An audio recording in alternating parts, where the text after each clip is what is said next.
আসসালামু আলাইকুম প্রিয় ভিউয়ার্স, আপনারা দেখতেছেন যে কবরস্থানের রাস্তার যে অবস্থা, বেহাল অবস্থা। মানুষ হাঁটতে কষ্ট, তো লাশ নিয়ে যেতে কি কষ্ট আপনারা বোঝেন। এই যে আমি হেঁটে যাচ্ছি, দুইজন মানুষ, একজন আগে একজন পিছে। অন্তত চারজন মানুষ লাশটা নিয়ে গেলে তো কাঁধে করে নিয়ে যায়, চারটা মানুষ একসাথে একত্র ভাবে হাঁটতে হয়।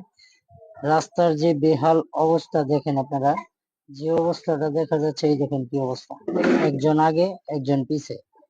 তো এখন আমরা কবরস্থানের গেটটা বরাবর আপনাদের দেখাবো, যেটা হচ্ছে আপনার এই যে এখানে পেক জমি আছে, এখান দিয়ে গিয়ে কবরস্থানের গেট বরাবর আমরা গিয়ে দাঁড়াবো, আপনাদের কবরস্থানের গেট বরাবর দেখাবো। তাহলে আপনারা একটা মন্তব্য করবেন, কমেন্টে জানাবেন যে কি অবস্থা, কি করা উচিত এই রাস্তার জন্য। এই যে আমি গেটের সামনে এসে দাঁড়ালাম, এই যে মানুষজন যাচ্ছে, আমার ক্যামেরাম্যান সামনে আসতেছে।